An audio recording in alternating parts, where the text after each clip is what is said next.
We're in chapter 29. Chapter 29. Proverbs.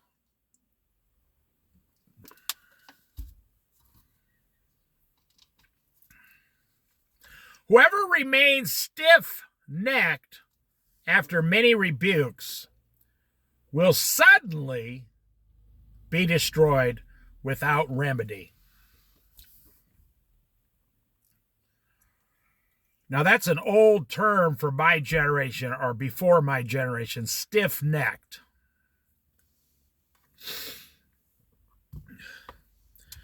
It talks about a stubborn person who refuses to change no matter what, even if they are suffering by their own hand. There's something in a stiff-necked person that, well, it's called pride is what's in there. Now, probably everybody's been this way, but not like a stiff-necked person. They won't change. You can tell them the truth to their face and they won't change. They just won't change. They say things like, well, I'm going to have to think about that. I'll consider what you said. Or one of my favorites, I don't believe in that. Do you ever know someone that their instant response was, I don't believe? It doesn't matter what you say to them. You could say, God loves you. And they go, well, yeah, I mean, I'll have to think about it, Wow. A stiff-necked person is like a stubborn bulldozer with no right turn, no left turn, and no reverse. They only got one direction, straight forward, and when they hit a brick wall, they plow right into it. They plow right into the brick wall. They give no thought to anything. They're just stiff-necked. Whoever remains stiff-necked after many rebukes.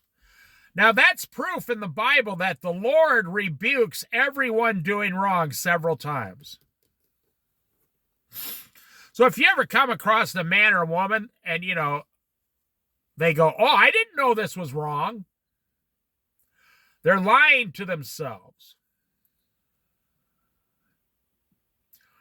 Even a child knows right from wrong. Even a dog knows right from wrong. Even a cat knows what is wrong, but a cat doesn't care. A cat knows it's wrong to, throw your ceramics on the ground and break them. But the cat doesn't care. He doesn't care what you think. But a dog has feelings. A dog will care that he's doing wrong. So there's really no human who can claim, I did not know it was wrong. No, that's a stiff-necked person. They just go as long as they can so they don't have to change. I know a lot of people, I was in the restaurant business 25 years as a manager. And I'd say to the waitresses, I can teach you how to wait on the tables better so you'll get 25% more tips all year long. Oh, I don't want to. I'm fine. I don't want to do it. I got my own way of waiting on the tables. I'm not good with people. I'm like, you're not good with people and you're a waitress? Okay, this is a bad sign. This is bad for business. But what it comes down to, a stiff-necked person is usually a person full of the most fear. They're actually one of the weakest people in the room. You say, well, a bulldozer is not weak. Well, a bulldozer's weak if you go up and take one of the tracks off the wheels, then the bulldozers can't go anywhere. All that power is useless. That big diesel engine on a bulldozer is useless. That's how they used to destroy tanks in World War II.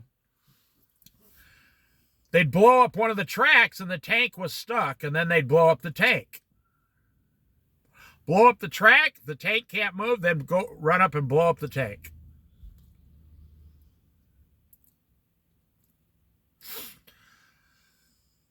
A stiff-necked person is like that. A tank going forward, but they're always stopped by the smallest things.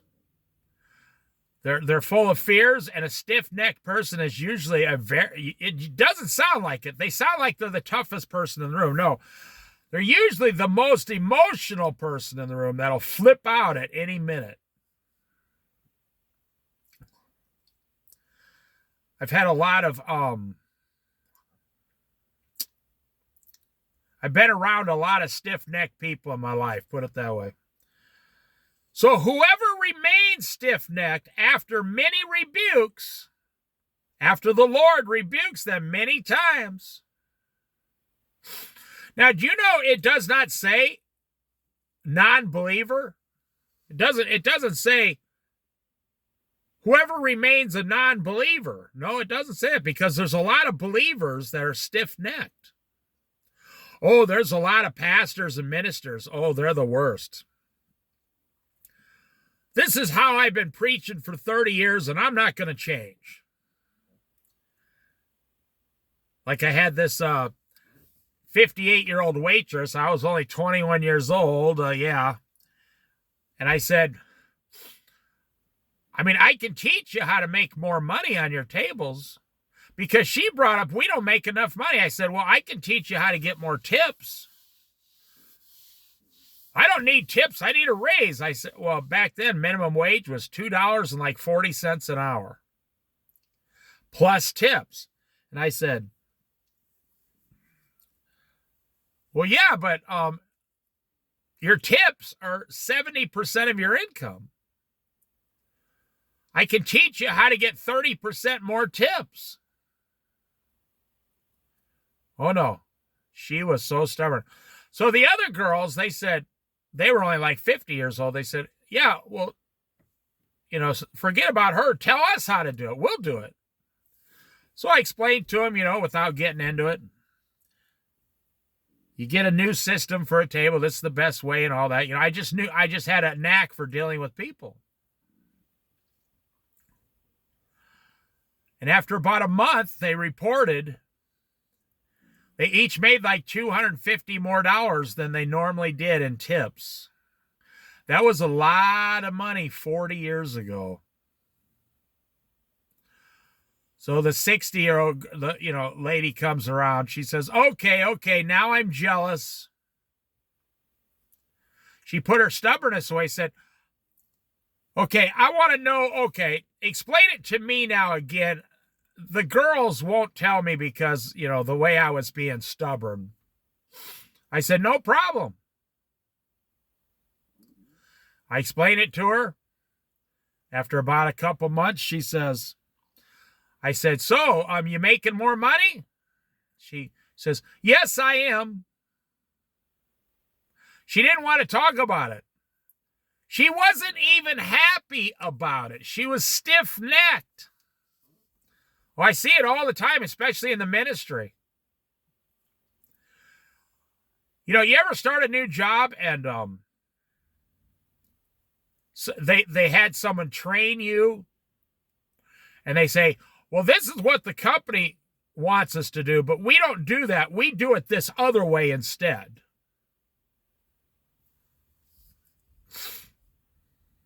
That's the way we've always done it, and that's the way we want you to do it. And you're thinking, wow, this is going to be a real happy place to work at. Not. After many rebukes, you will suddenly be destroyed without any remedy. You'll be destroyed. I think about the man, the lame man. Jesus healed him. And he got his legs back, not the one next to the pool, the other one. And Jesus healed him. And Jesus saw him later and said, stop sinning. Stop sinning before something worse happens to you. So he got into that lame condition through sinning somehow.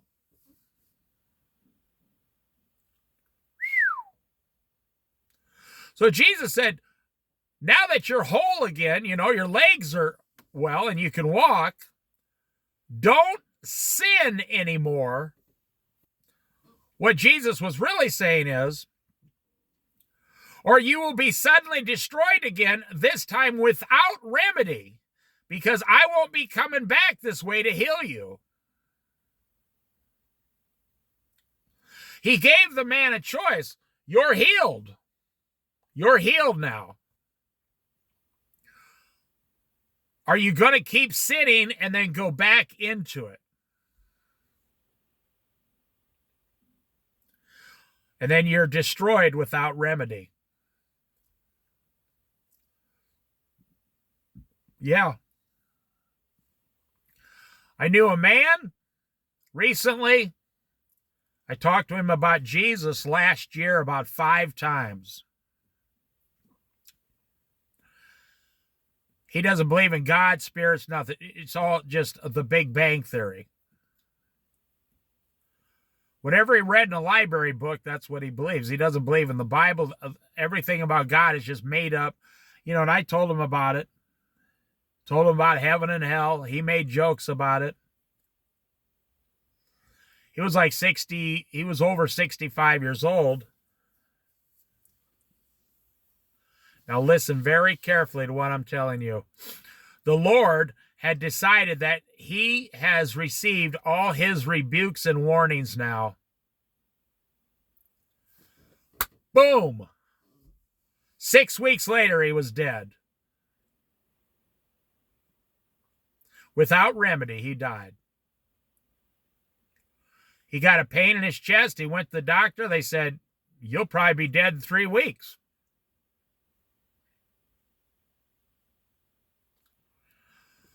I saw him. I said, well, do you want to know about Jesus? He said, no. This is just how life goes. And then I go into the ground. Nothing happens. He said, I don't believe in anything. And you will suddenly be destroyed without remedy after the rebukes, the warnings. The Bible says if you're a Christian and you go up to your enemy, now this man was not my enemy, if you go up to your enemy and bless them, it's like pouring burning coals in their lap. Well, that's what was happening with me when I was telling this man about Christ. I didn't realize that was the last warnings God was going to give him. And this man had been making fun of Christians for, 50 years. And God said, okay, enough's enough. With this one particular man. And 6 weeks later, he was dead. I was talking to him one day, and 6 weeks later, 3 weeks later, he was laying down. He was on medication. He was completely, almost in a coma. 3 weeks later, he died. Just like that. So whoever remains stiff-necked after many rebukes, will suddenly be destroyed without remedy. I just saw this happen last year. Late last year. Wow. I was preaching to a guy I knew for 5 years in Colorado. He believed in God and all that. He read the Bible 5 times in his lifetime, and he was mad at God and had an argument with God and would yell at God. He was an alcoholic. And he used drugs recreationally, but he was mostly an alcoholic. And God told me, go over very seriously and tell this man, that I love him. He needs to turn and give his life to Christ and blah, blah, blah. And I did. And he said, no.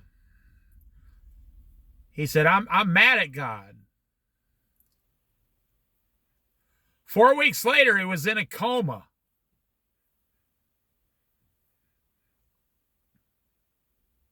For like 3 weeks. He gets out of the coma from alcoholism, comes home in a cab, took a taxi cab home, lost his job, lost everything he had, completely destroying his life. Tells the taxi cab driver, stop at the liquor store. He buys a half a gallon of cheap whiskey, goes home and starts drinking again like nothing happened. The only thing he got out of all of that was, I had to go 3 weeks without whiskey in the hospital. That was his only concern. I had to go 3 weeks without whiskey in the hospital. So then God comes along and pushes his thumb down a little more. You're not listening to what I'm saying. The man was homeless, living in a tent. No job, no money. And now he couldn't even afford whiskey. He had no money. They didn't give away a lot of food stamps back then. 28 years ago, they didn't do it. That's all a modern day thing today, but I mean, as much as people get. So I got personal experience with some very stiff-necked people. Let's go to verse 2. When the righteous thrive, the people rejoice. When the wicked rule, the people groan. You know how, like, if you got a really bad flu and you're laying there for 5 days groaning, oh, when's it going to end? When's it going to end? When's it going to end? That's what it's like when you have a wicked ruler with his thumb upon the people, pushing down, charging them more taxes. You know, like when Moses wanted to get the Israelites out of Egypt, Pharaoh got so mad, he said, you tell the Jews to make twice as many bricks now and use their own hay and mud, and we're not even going to provide the hay. You tell them to work 5 times harder. That was the devil's way of getting the Jews to come against Moses, see?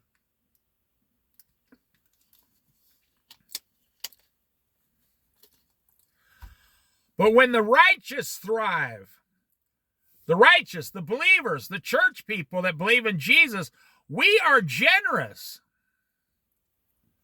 I mean, I tell you, the more money I get, the more money I give away.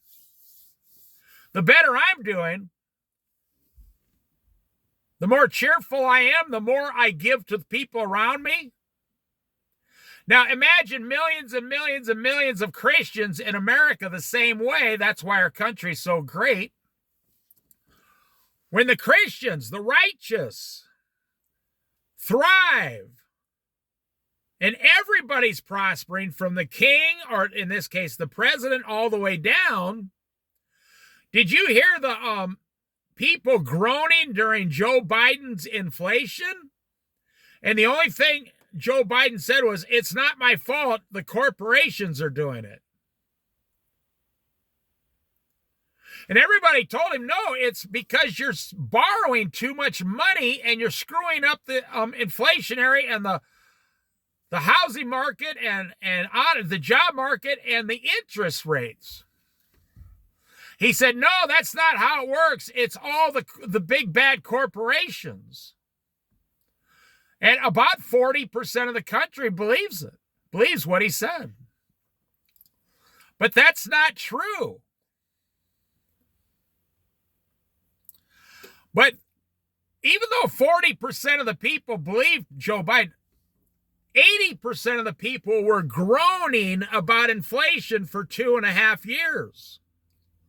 They're going, oh my gosh, every time I go to the store, the price goes up on something I'm buying.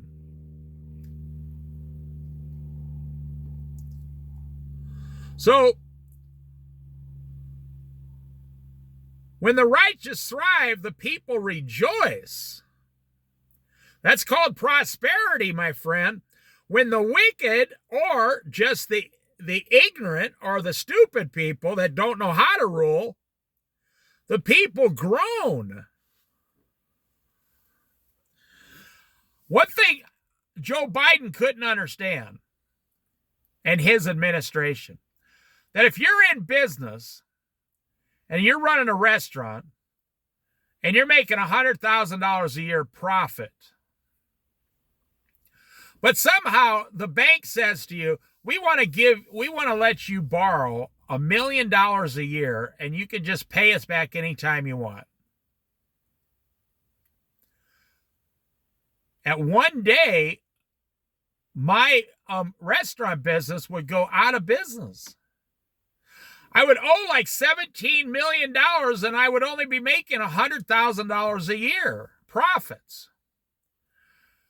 And it would all go back to verse 1, will suddenly be destroyed without remedy.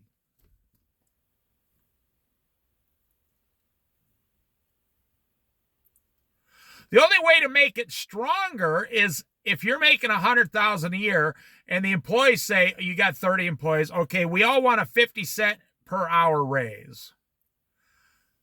And so 15 of them are full-time at 2,000 hours a year. That's 30,000 hours. So you'd have to pay $15,000 more on them. And so you'd have to kick in another like 25 grand.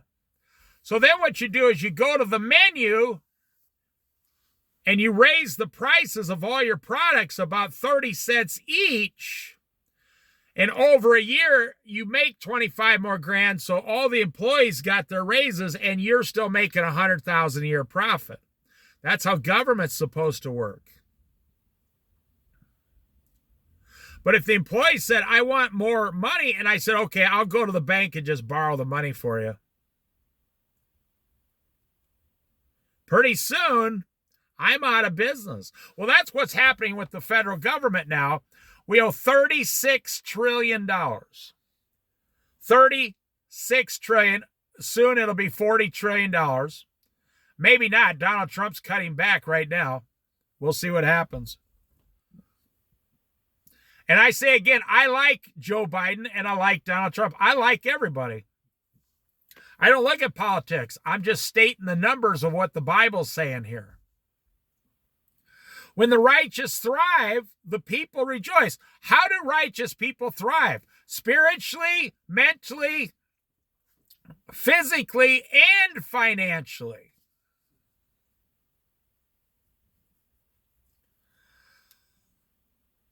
Let's go to verse 3. A man who loves wisdom brings joy to his father, but a companion of prostitutes squanders his wealth. There is the prodigal son right there. A companion of prostitutes, drinking, sleeping around with wild women, having a good old time. Oh, yeah. Hey, ladies, I'm Mr. Awesome. Come on over to me. And they're like, well, as long as you're pulling out those $100 bills, we do think you're awesome. As soon as you stop pulling out those $100 bills, we're going to go to the next guy. Because we only care about the $100 bills. No, baby, you care about me. They go, yeah, sure we do. A man who loves wisdom brings joy to his father.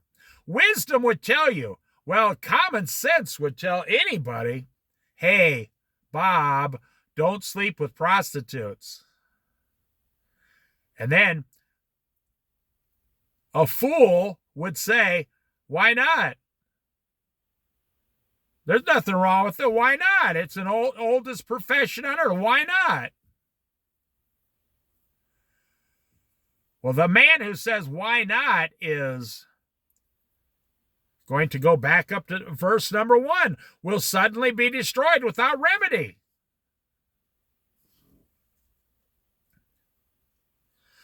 But a companion of prostitutes squanders his wealth. You will be in the ditch one day without 2 nickels to rub together. And a prostitute will take, it's like a casino, will take every dime you get. You know, you walk into a casino, they tell you what they're going to pay you right on the side of the machine or on the marquee, the billboard out front or on the front door. They tell you exactly what you're going to get paid. And I still can't believe people really go in there a lot. They tell you, you go to Vegas. We got the highest paying slots in Las Vegas. We pay 96% back on average. Okay, let me see here. I give you $1. And they smile and go, yeah, and we give you a free soda and 96 cents back. So I lose 4 cents. Yes, but you're having fun. Okay, now I give you 96 cents. Yeah, we give you another soda, maybe a little popcorn. And then you give me 92 cents back. Yes, we give you 92 cents back. It seems like they're in the business of selling electricity, soda, and popcorns. It says it on the front door. We pay the highest back, 96%.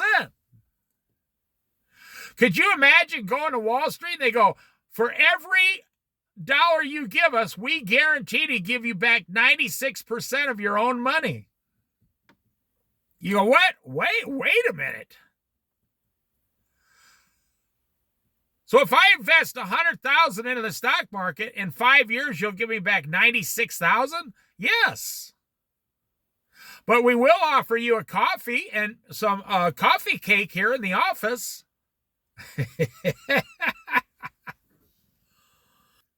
And you sit there and you just keep putting it in, because there's one lady over there who starts screaming.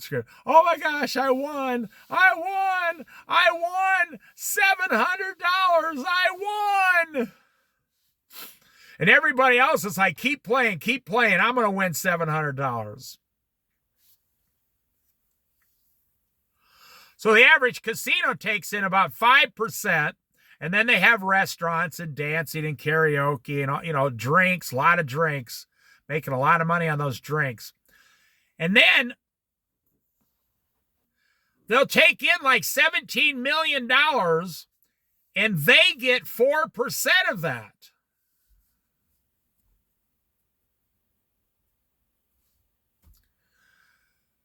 That's how it works. They're telling you right at the front door, every time you push the button, you're going to lose 4%. And people are like, now I've gambled before, but people are like, oh, this is fun, man. This is a good time. This is fun. It's like you go down to a car lot, buy a brand new car. You take it home off the car lot, it loses 20% within the first 30 days. The first year, your car lost like 25% value. Why would you buy a new car? Well, because I like it. I like giving someone $50,000 for a new car and losing 25% of that within a year. I find that very enjoyable. You can tell I'm being sarcastic. I find it very enjoyable suddenly being destroyed without remedy. I mean, the Bible is telling you straight to your face what's going to happen to you. But I know, you see, you're special. Well, that's not going to happen to me. I'm special. Verse number 4. By justice, a king gives a country stability.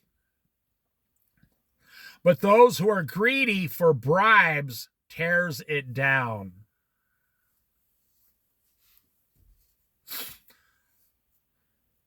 How many people take bribes in the government? I just read about a city councilman. I thought it was in Florida, some small city. He was a city councilman. I think it was the FBI went and arrested him on federal charges. He took like $120,000 in bribes. If someone in today's society, if you're in a position of authority and someone comes and offers you a bribe, there's a 96% chance it's the government trying to set you up because they heard this man takes bribes, so they go in,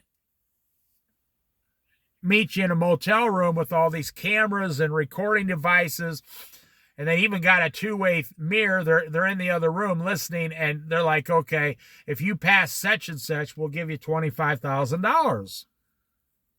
And you think the whole thing is legitimate, and then you take the money and 12 FBI agents walk through the front door of the motel. You know, don't you watch Cops? They got those fake female police officer prostitutes out there on the street. They're like, yeah, I got a motel room just right around the corner, sweetie. The guy's like, how much? How much? Well, what are we thinking? $30? Oh, yeah, $30. Sounds great. Walks right into the motel. The guy on Cops, the TV show, walks right into the motel, and there's 9 police officers standing inside the motel room. They say, yes, sir, you're under arrest. Put your hands behind your back. And the guy says, under arrest for what? I didn't do anything wrong. You just solicited a prostitute. No. I didn't offer her any money. They say, we got it on tape. You did offer her money. We all heard you. And the guy says, oh, no, this can't be happening to me. I'm going to lose my job, my wife, my kids, my grandkids, 50% of my possessions when my wife divorces me. You imagine, I'm being very serious. You imagine going home and saying, honey, I got to go to court. What for? I was going to sleep with some prostitutes. Your wife will say, oh, okay, you can be sleeping outside tonight permanently. You're out of here. She freezes the bank accounts, everything. I've heard about wives, they say, oh, that's okay. I forgive you, honey. Talk about evil and cunning. I forgive you. It's okay. You made a mistake. And the husband's like, oh, thank you. And as soon as he goes to work and comes home, by the end of that day, everything, all the locks are changed, all his stuff is outside. She froze the bank accounts, took all the money out. She's looking to get her 401k out of his name. She switched all the credit cards. I'm not kidding. All this can be done in 8 hours if you have a couple people helping you.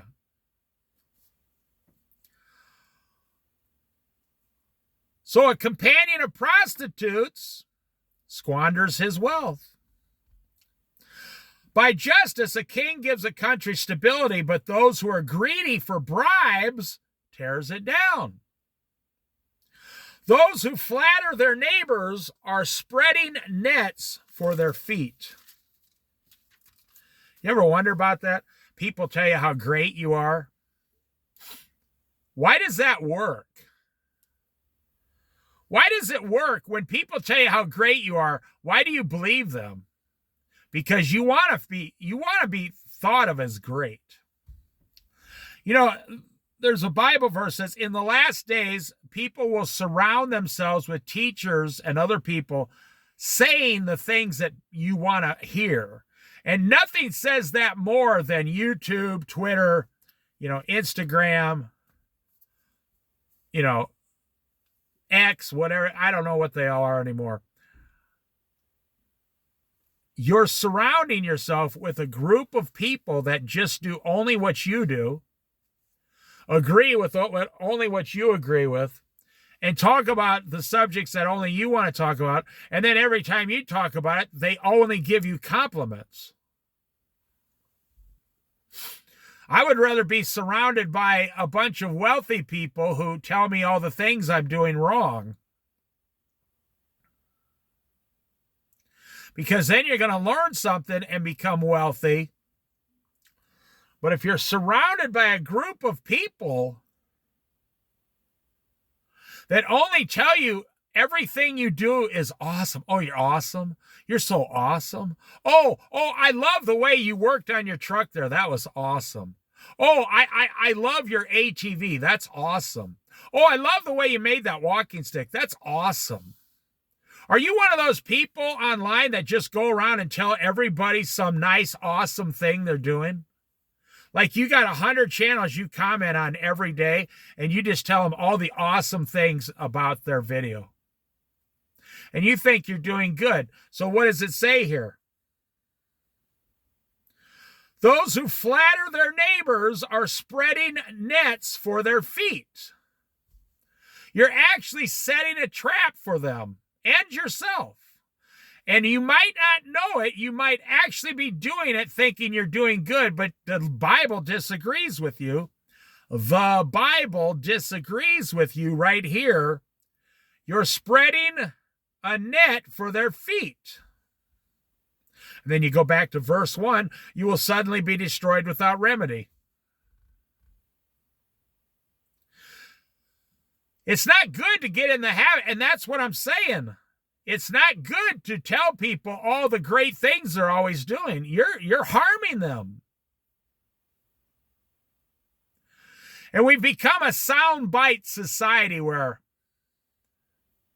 when I used to leave my comments open, oh, great video, Dave. Oh, Dave, you're the greatest. Oh, you're the best, Dave. Oh, Dave. I used to have, now here's a real danger. I used to have women comment on my videos, oh, Dave, you're so handsome. You're so attractive. You're so good looking. And I used to respond back, no, I'm a 50-year-old fat guy. I'm not handsome and attractive. But I don't know. You see, that's what I'm saying. And then you don't even know if it's a girl or it's some guy in a foreign country screwing with your brain. So, I'm a Christian. I just turn the comments off. Problem solved. I don't want people telling me everything I'm doing is great. I don't want to hang around with people like that. I don't want to hear from them. I want people to tell me the truth and go below the surface, because I know just sitting around flattering ourselves is not godly. It's like two guys going fishing, who caught the biggest fish? And they go home, and, they caught a 6-inch fish, but by the time they start talking to their wives, the fish was, 3 foot long. It's all a lie. Have you ever examined all the lies around you and all the lies in your life that don't line up with the Word of God? Well, let's go on. Evildoers are snared by their own sin. Okay, same thing. But the righteous shout for joy and are glad. Evildoers are snared by their own sin. I tell you, 95% of all the bad things in your life are caused by your own hand.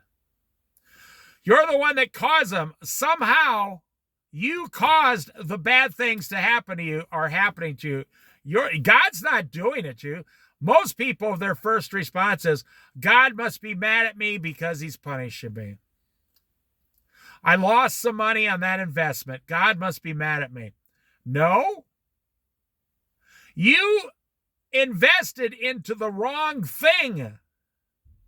God didn't tell you to invest into that, wishy-washy investment or stock. God didn't tell you to put your money in Bitcoin. He didn't tell you any of these things. You caused yourself to lose money. God didn't do that.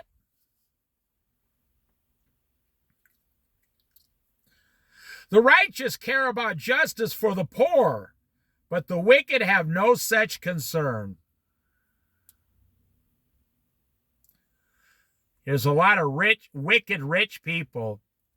They're worth millions of dollars each, and they've never given $10 to anyone.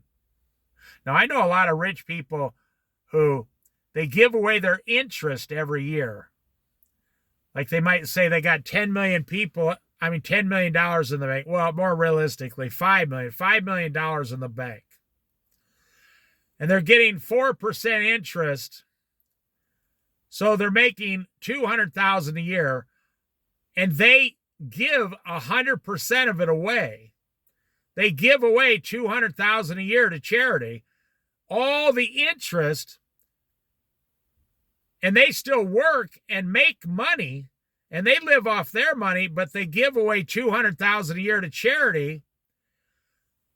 And that way, another thing, they never have to pay capital gains tax, really, because they give 100% of the gains away. And the reason they leave the $5 million in there is, like, if you were to give $5 million to the Samaritan Purse, they wouldn't go out and spend it. They would put it into funds and stuff that paid them $300,000 or $400,000 a year back. And they would use it for long term. That's why you keep the $5 million in those accounts. So every year, the people you're giving the money away to will be blessed, and they'll receive it every year, the organizations. But an evil person goes out and spends the whole $5 million on themselves.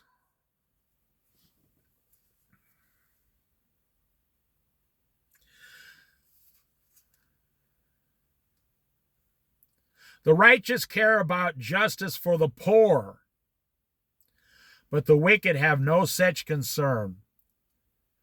You know what? The Bible talks about an evil judge in a courtroom. If a rich man walks in and a poor man walks in, and they're suing each other, and the judge says, "Well, I want the rich man to think well of me, so I'll give him the judgment no matter what the case is, and I'll tell the poor man to go, pound the pavement, beat it." God hates that. He hates uneven scales or weights and measures. Mockers stir up a city, but the wise turn away anger. We saw this during the George Floyd protests with Black Lives Matter. They went around the whole United States stirring up anger, hatred. They were burning buildings down to the ground, which is funny. They were burning black businesses down to the ground. How does that make sense? You're for Black Lives Matter, but you were burning black businesses down to the ground. And you can still go on the internet and find the black business owners that were destroyed by Black Lives Matter and never recovered. And Black Lives Matter says, we weren't doing that. That was the white people that were, for Trump or whatever, angry. No, it was the Black Lives Matter people. What it is you stirred up the community to do it on your behalf. I saw this movie once. I don't know what it was. It was ingenious. This guy would rob banks and never, ever get caught because he never would rob the bank. He would always anonymously hire a group of men to rob the bank for him. And he had it all set up, and each one never knew what the other one's part was, and he talked to them each individually over the phone, and they never even knew who the other bank robbers were. And then he had it all set up, and he would surveil, and then someone would walk out with the money, drive it to a location, take their cut, leave some on the ground. In like a lockbox, and then the guy who set it all up would walk over, get a couple $1 million, Nobody ever knew who he was. I mean, it was a kind of a fascinating movie concept, you know. But that's what people who stir up, stir up a city, people who stir up the crowds, like the Jews did with Jesus. They stirred up the people, crucify him, crucify him. But they themselves would not crucify him with their own hands because they thought of Jesus as a filthy thing to touch.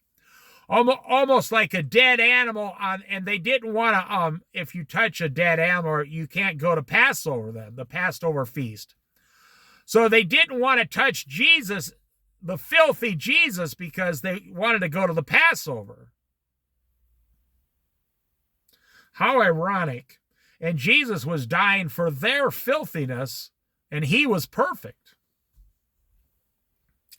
But the Jews stirred it up. That's what Black Lives Matter did.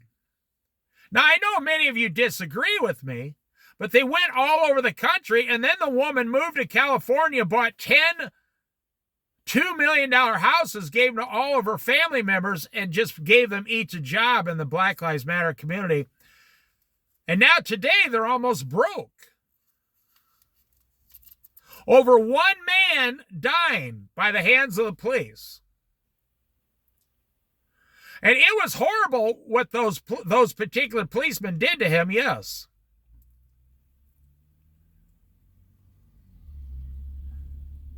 But when you try to tell the facts, when you got a crowd stirred up, nobody listens to the facts. There's only like 34 people die by the hands of police a year. I mean, abusively.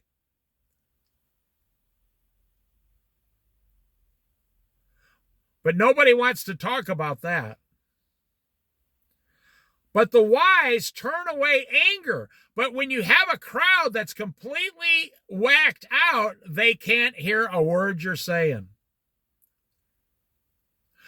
Now listen, I'm talking about God in heaven. So God is walking along. God is wise, and he's going to try to tell you what's actually happening. But you're so beside yourself, you can't hear what God's saying. You just can't hear. Like a little child, ignorant child, you're on your bicycle, and you want to take the training wheels off, and your mother says, "I don't think you're ready. Ask your father, Dad, can I take my training wheels off?" Well, why do you want to do that? Well, because the kid down the street doesn't have training wheels, and they were making fun of me. And the dad says, "Well, they're 3 years older than you. You're not ready. You got to leave your training wheels on. Or you'll crash and get all scraped up, on the sidewalk, and it'll be very painful."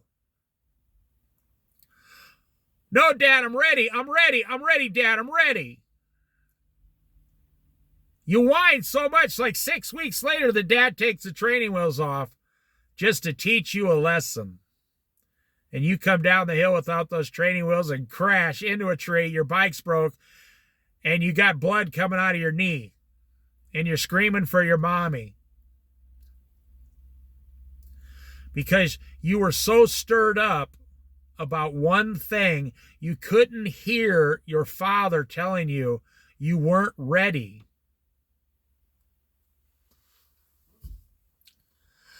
If a wise person goes to court with a fool, the fool rages and scoffs, and there is no peace. Oh, that is the truth. This happened a lot in the restaurant business. And I would have to explain to owners that I was working for, or store managers above me that I was working for. They're like, "Why did you give that person a free meal?"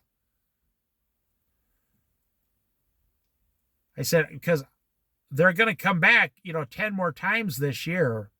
We're going to get the money out of them." They were just beside themselves. They just kept going and going and going, how much they hated that particular thing they ordered. And instead of arguing with the customer, sometimes it's best just to give them what they want, whether they're right or wrong. It doesn't matter. You see, if your customer is a total fool, and enraged and beyond themselves and just completely, and they're the one paying the dinner. A lot, this happens a lot with men too. They'd call me over to the table. What's with this steak here? I said, well, that's a T-bone steak. What seems to be the problem? How can I help you? I asked for rare, and this is almost burnt to a crisp.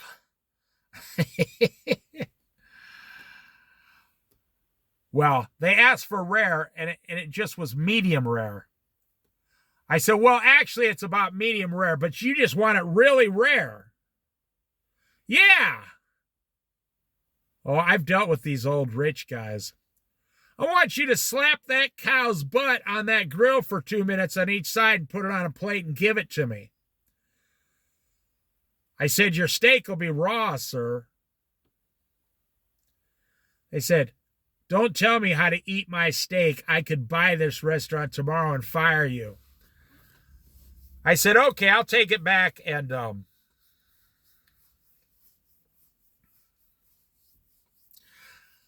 was thinking, good, I'll eat it myself. I'll eat a nice medium rare T-bone steak tonight. Actually, I would have made it medium well myself. I don't like rare, but so we cook them one that's rare. Sometimes it's just better. I'll tell you a funny story once. This guy was going on and on and on about how his steak was overcooked. Now, I was a little younger and a smart aleck, and his wife she was so embarrassed. Such a nice thing. Honey, please, just why are you yelling at him? He didn't do it. Just let him get you a new one. This guy was going off. And so I went back, got a plate, and put a completely rare steak on there that didn't even touch the grill. And I brought it out to him 100% raw and put it on on his table in front of him. I said, yes, sir. How does that look? He looked down at that steak, and his eyes slowly looked up at me. He said, okay, you made your point. Now he says, could you pretty please go just cook it rare for me? I said, oh, I'd be happy to. I just thought you needed some cheering up. And he laughed. He thought it was hilarious. And his wife says, oh, man, I came back about 5 minutes later. I said, I cooked it personally myself. I know it's rare. And here, I took his knife and cut into it for him. I said, you want me to feed you? I said, here, that's perfect. He goes, that's the best rare steak I've ever seen. I said, all right. I patted him on the back. I said, I aim to please, trust me. And his wife said, oh, you taught him a lesson. I don't think he'll ever complain again. You brought a rare steak. She said, I can't wait to get home and tell our kids and all our friends what you did. He's the kind of guy that complains about his steak every single place he goes to.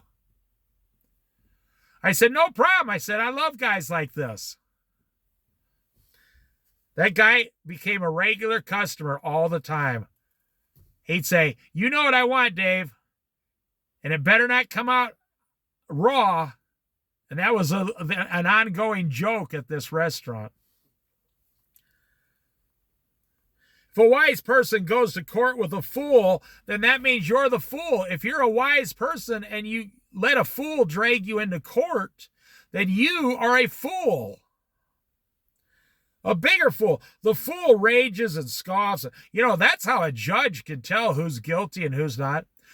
The one who is loud and obnoxious and trying to defend themselves the most, about 90% of the time, they're the ones that are guilty. They're the guilty party because they're the loudest. An innocent man doesn't have to yell and scream. He just stands there and waits till the truth comes out. And a judge can tell immediately. And there's no peace with the fool. There's no peace. I saw these two guys on the internet, and this old guy backed into this guy's truck. Neither truck was new, but he put a scratch along the side of the truck.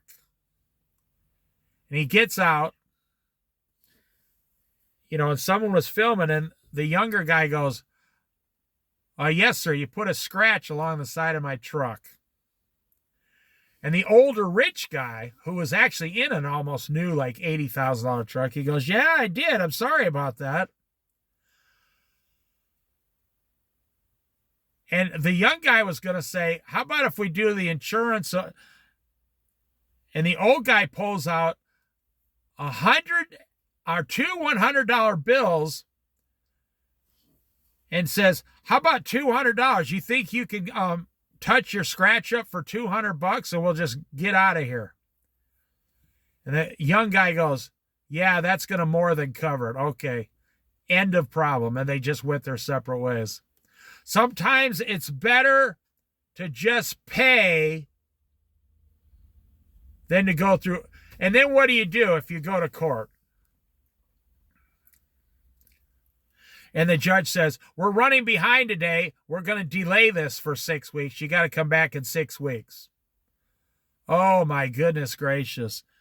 You could do 3 or 4 times. Sometimes people get called back into court because, you go back. The judge was sick today. There was a death in the family. The judge isn't here. You'll have to reschedule again the 3rd time. It's called life. It happens every day. Judges aren't perfect. They have things happen, and then you're screwed getting into court with this foolish person who is unemployed, has nothing better to do.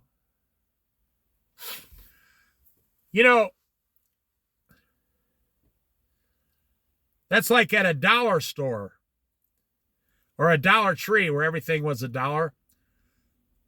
If you steal something, they won't call the police because it's not worth it to them. It's not worth $1 to have the manager spend 3 hours with police reports, going to court, talking to the police. I saw the police go to a Dollar Tree once. Tell the manager, how come you don't call the police? She said, they steal like $1. It's not worth my time.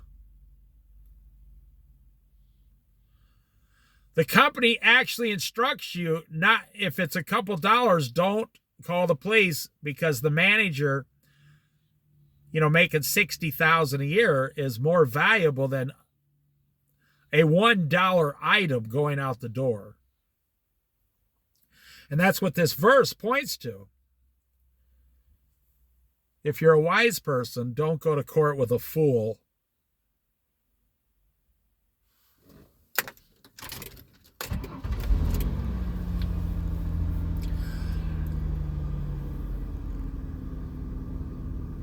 I'm going to stop right there.